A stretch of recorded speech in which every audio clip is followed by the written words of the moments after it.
Welcome to Penrose Learning, where we make understanding easy.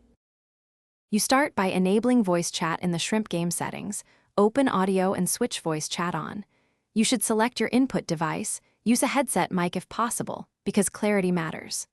Once chosen, set mic volume around 70 to 85% and enable push-to-talk if you prefer control.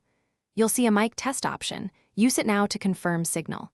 If levels are low, increase gain in your OS sound panel. This first step gets you talking fast and reliably. You now configure channels and controls to match gameplay. First, pick Team, Squad, or Global channel, depending on whether you want private comms versus open chat. Then assign a push-to-talk hotkey that feels natural, test it, while moving to avoid interference. Make sure you know the mute shortcut for quick privacy. Next, adjust output volume and enable spatial or proximity audio if the game supports it so voices map to distance. This improves situational awareness.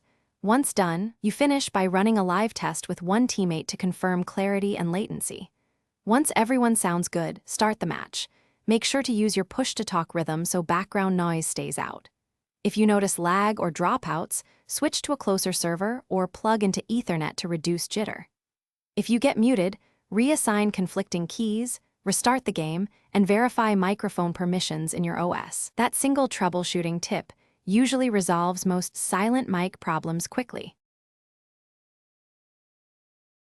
Thanks for watching. If this was helpful, leave a like and consider subscribing. See you next time.